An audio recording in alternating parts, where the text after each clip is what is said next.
Do you have an Amazon Alexa enabled device? You can now listen to my podcast on that device.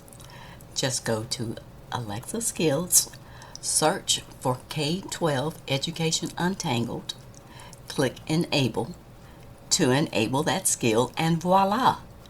You're now able to listen to my podcast via your Alexa enabled device.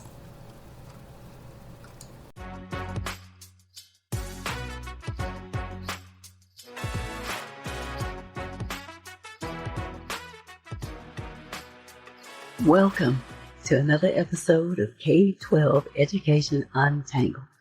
My name is Dr. Kim J. Fields, former corporate manager turned education researcher and advocate, and I'm the host of this podcast.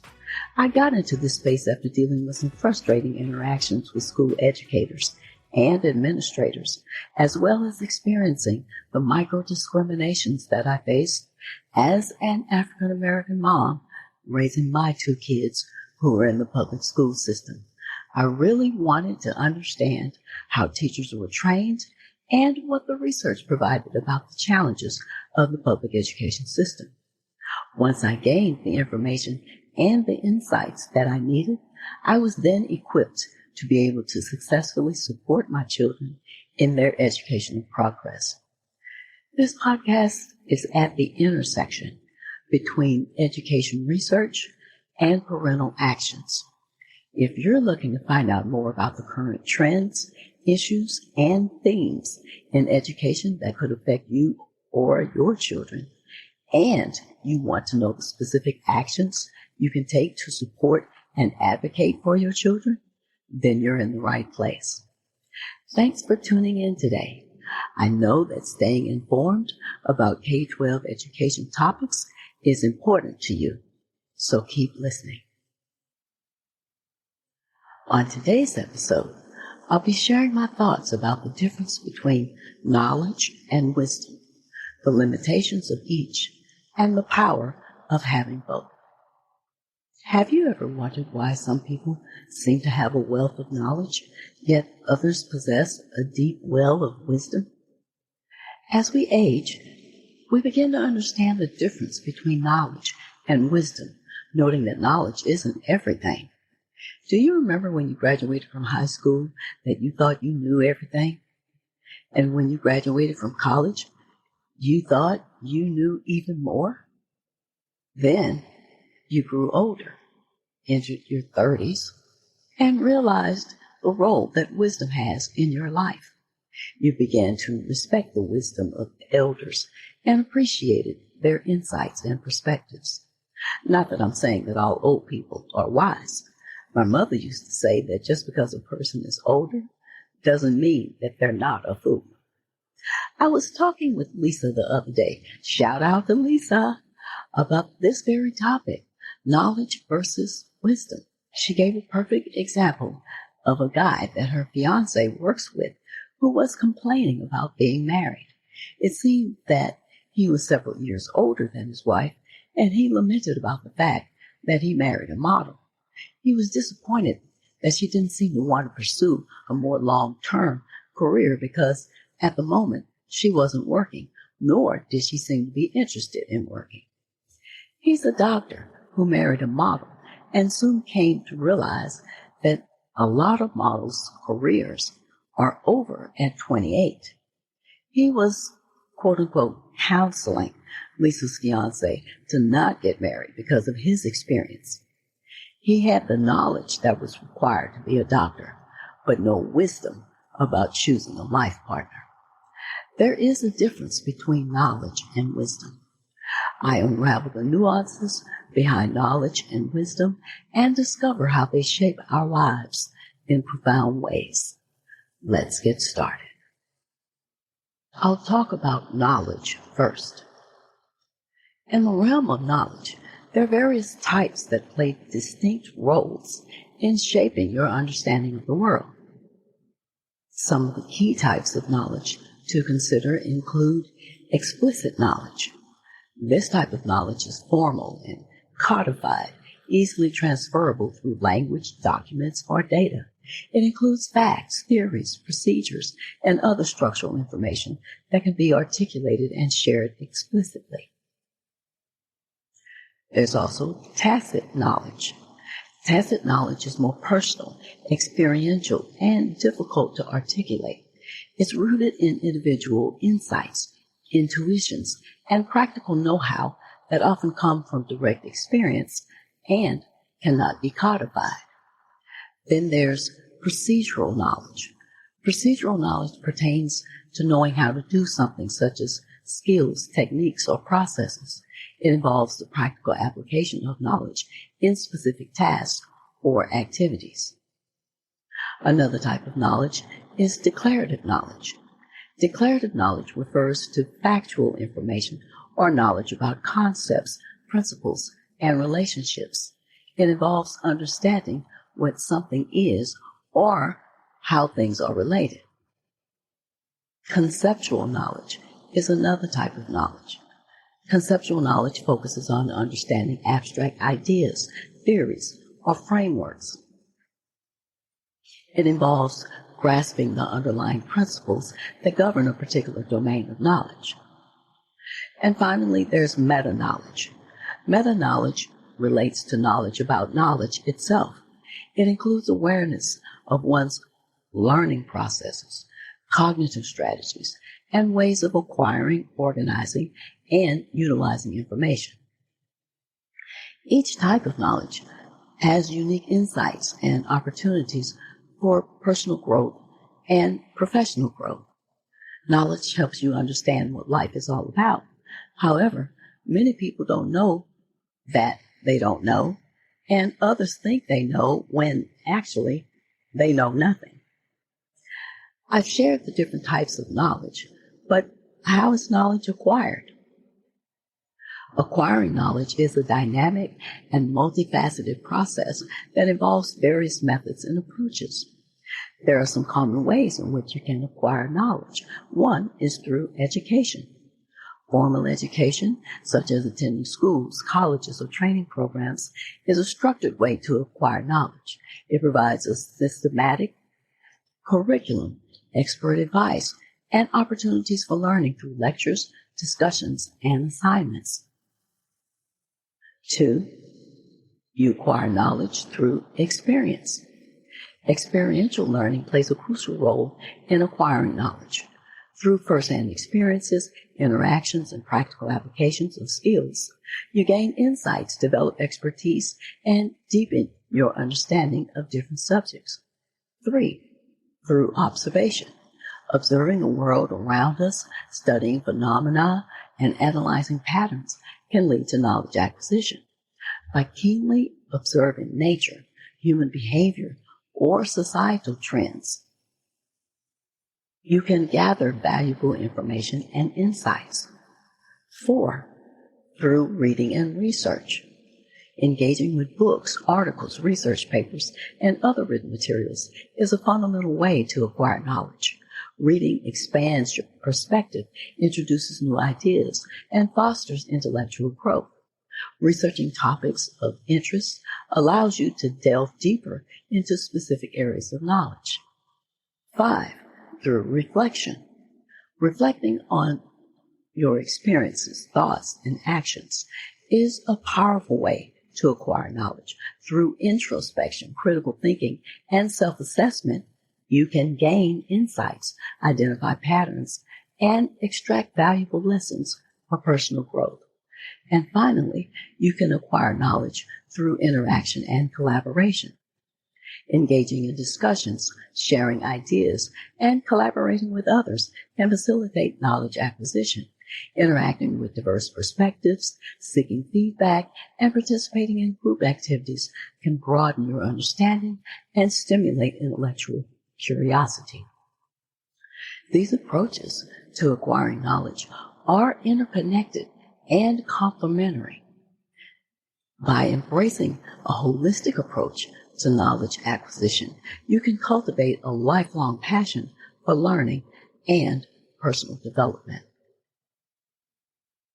Knowledge serves as a powerful tool in real-world scenarios to solve problems, make informed decisions, and drive innovation. Knowledge can be applied in practical situations like problem identification, analysis and evaluation, decision-making, innovation and creativity, implementation and execution, as well as continuous learning and improving. While knowledge is a valuable asset that empowers you to understand the world around you and make informed decisions, it has its limitations. These include subjectivity. Knowledge is often influenced by individual perspectives, biases, and interpretations. Different people may perceive the same information differently, leading to subjective understandings of reality. Another limitation is incomplete information. No matter how extensive your knowledge may be, it's impossible to have complete information about every subject. There are always gaps in knowledge, unknown variables, and evolving complexities that can limit your understanding.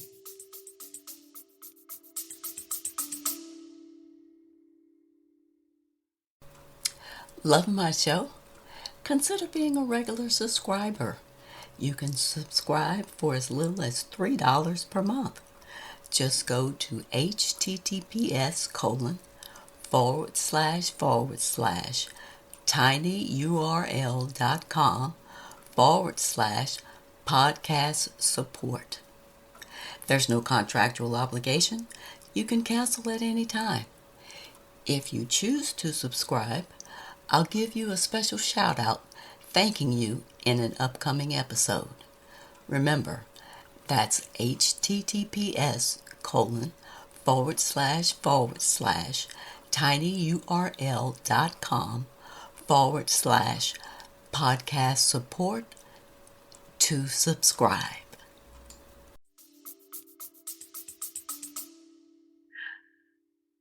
Yet another limitation of knowledge is bias and prejudice. Knowledge can be shaped by biases, prejudices, and preconceived notions that distort your perceptions of reality. Unconscious biases, cultural influences, and personal beliefs can impact the accuracy and objectivity of your knowledge.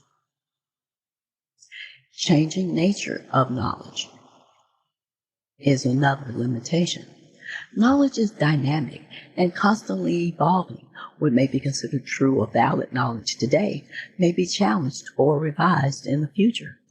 Keeping up with new discoveries, advances, and paradigm shifts can be challenging. You can also have an over-reliance on knowledge, which is a limitation. Relying solely on existing knowledge can hinder creativity, innovation, and critical thinking. Overemphasis on established facts and theories may limit your ability to explore new ideas, question assumptions, and think outside the box. There are also ethical considerations as a limitation of knowledge. Knowledge can be used for both positive and negative purposes. Ethical dilemmas arise when knowledge is applied in ways that harm others, violate principles of fairness, or compromise moral values. And finally, complexity and uncertainty is yet another limitation of knowledge.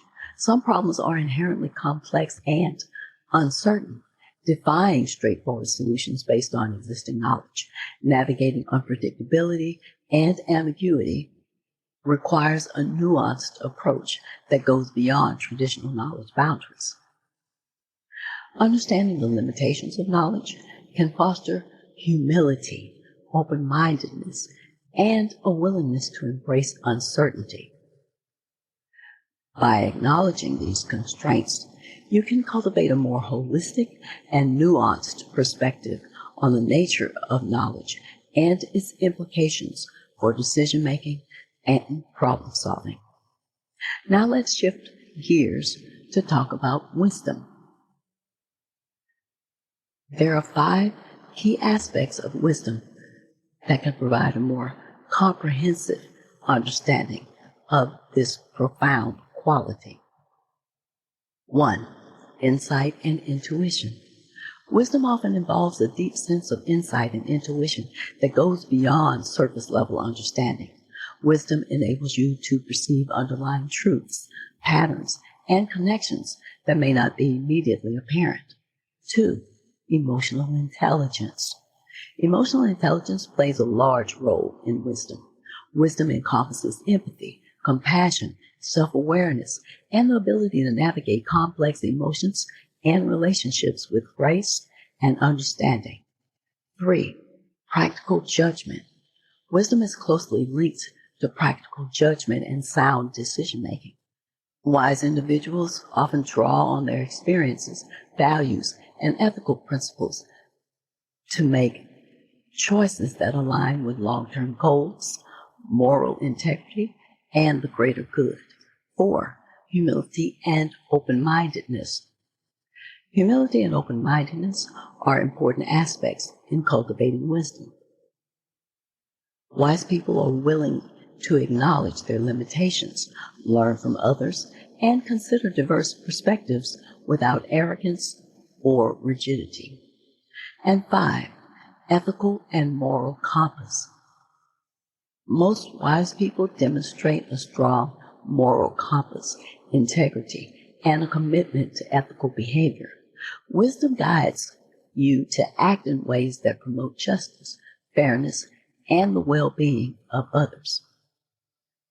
Mature reflection can help you get over most difficulties.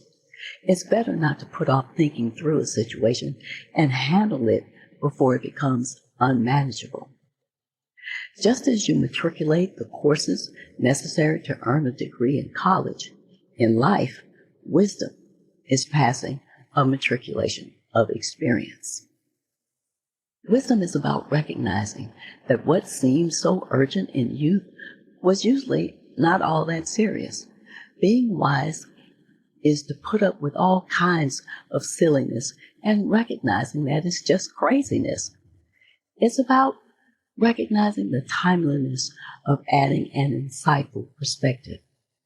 Wise people live life on their own terms, at their own pace. They value experiences over expenses, and they learn to appreciate the little things like kindness, joy, peace, and quiet. They also trust their instincts or intuition because it often foretells that which is most important. They live and let live. They hear, see, and usually remain silent. The best panacea against foolishness is wisdom. Wisdom does have its limitations. Some of the limitations include subjectivity. Wisdom, like knowledge, can be influenced by individual perspectives, biases, and experiences. Wise judgments and decisions may still be subjective to some extent, reflecting the personal values and beliefs of the individual. There are also contextual constraints. Wisdom may be context dependent, meaning that what is considered wise in one situation may not necessarily apply to another. The complexity of real-world scenarios can present challenges in applying universal principles of wisdom across diverse contexts. Uncertainty and ambiguity are limitations of wisdom. Some situations may be inherently uncertain or ambiguous, making it difficult to apply wisdom with absolute certainty. Wise people may need to navigate gray areas, conflicting values, and unpredictable outcomes when making decisions. Another limitation is limited predictive power. While wisdom can offer valuable insights and guidance, it may not always predict or prevent negative outcomes. Wise decisions can still lead to unintended consequences or unforeseen challenges due to the complexity of human interactions and external factors. Cultural and generational differences are another limitation of wisdom. Notions of wisdom can vary across cultures, generations, and societal norms. What's considered wise in one cultural context may be viewed differently in another, leading to potential misunderstandings or conflicts in interpreting wisdom. Yet another limitation of wisdom is personal biases and blind spots. Even wise people may have personal biases, blind spots, or areas of ignorance that can limit the scope of their wisdom. Recognizing and addressing these limitations is essential for cultivating a more inclusive and nuanced understanding of wisdom. And finally, this limitation of wisdom is about the evolution of wisdom. Wisdom is not static, but evolves over time as you learn, grow, and adapt to new circumstances. What may be considered wise today may be reevaluated or revised in light of changing perspectives, values, and knowledge. Understanding the limitations of wisdom can foster humility, open-mindedness, and a willingness to embrace uncertainty and complexity. By acknowledging these constraints, you can approach wisdom with a sense of continuous learning and a commitment to ethical decision-making in the face of these challenges and limits. There's some power in having both knowledge and wisdom. This is not really an either-or situation. It's nice to have both. You can have knowledge without wisdom, as is typically called an educated fool, but can you have wisdom without knowledge? The connection between knowledge and wisdom is intricate and profound, reflecting the interplay between understanding facts and applying them with discernment and insight. Here are some key points that highlight the relationship between knowledge and wisdom. Knowledge serves as the foundation upon which wisdom is built. Wisdom emerges when people not only possess information, but also have the ability to interpret, evaluate, and apply that knowledge in meaningful ways. While knowledge focuses on acquiring information and facts, wisdom delves deeper into the meaning and significance of that knowledge. Wise people go beyond surface-level understanding to grasp the underlying principles, values, and implications of what they know. Wisdom involves the judicious application of knowledge in real-world situations. It requires you to draw on your expertise, experiences, and ethical considerations to make sound decisions, solve complex problems, and navigate challenges effectively. Wisdom is characterized by an awareness of context and nuance that goes beyond mere knowledge. Wise people consider the broader implications, consequences, and interconnections of their actions without the context of specific situations and relationships. Wisdom integrates intellectual knowledge with emotional intelligence and moral values. It involves aligning your thoughts, feelings, and actions in a harmonious way that reflects a deep understanding of yourself and others. Wisdom also involves a long-term perspective that transcends immediate gratification or short-sighted goals. Wise people consider the broader implications of their decisions, weighing short-term gains against long-term consequences. And finally, wisdom is a dynamic process that involves continuous learning, reflection, and growth. Wise people remain open to new ideas, perspectives, and experiences, constantly expanding their knowledge base and refining their understanding of the world. Is wisdom more valued than knowledge? It depends. The value placed on wisdom versus knowledge can vary depending on cultural, societal, and individual perspectives. While both wisdom and knowledge are highly regarded for their unique qualities and contributions, they are often valued in different ways. For example, In practical application, knowledge is often valued for its practical application in solving problems, making informed decisions, and achieving specific goals. It provides a solid foundation of information and skills that can be directly applied in various contexts. Wisdom, on the other hand, is valued for its ability to offer deeper insights, ethical guidance, and long-term perspective that goes beyond mere facts and information. In personal growth, wisdom is often associated with personal growth, self-awareness, and emotional intelligence, making it highly valuable because of its transformative impact on people's lives. Knowledge, while essential for acquiring expertise and skills, may be seen as more transactional in nature, focusing on the accumulation of information rather than personal development. In long-term impact, wisdom is often valued for its long-term impact and enduring relevance, as it offers timeless insights and principles that transcend immediate circumstances. Knowledge, while essential for addressing immediate challenges and opportunities, may be more focused on short-term goals and outcomes. And then there's the cultural perspective part. Different cultures and societies may place varying degrees of value on wisdom versus knowledge based on their traditions, beliefs, and historical context. Some cultures may prioritize wisdom as a sign of maturity, experience, and spiritual insight, while others may emphasize the acquisition of knowledge as a means of progress and innovation.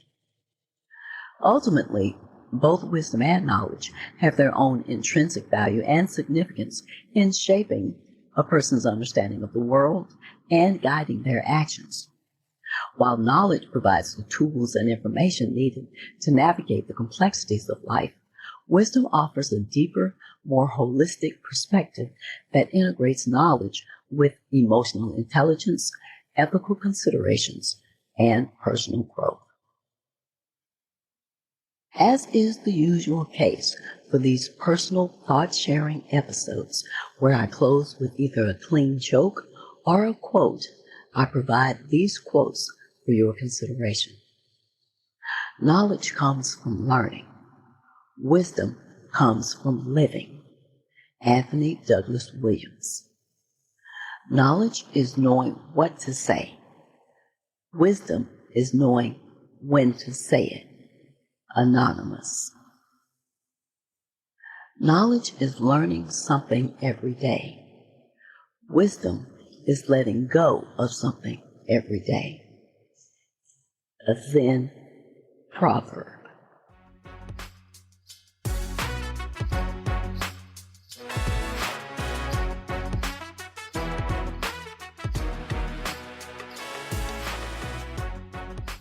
Did you enjoy this episode?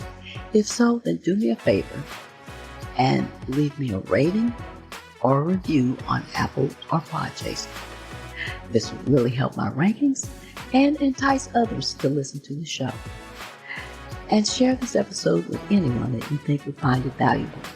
Be sure to tell your friends, family, and community about my podcast. Thanks for listening today. I hope you'll come back for more K-12 educational discussions with even more exciting topics to untangle. Be sure to stay tuned. On the next episode, I'll be discussing the role of parent advocates in education. Until next time, aim to learn something new every day.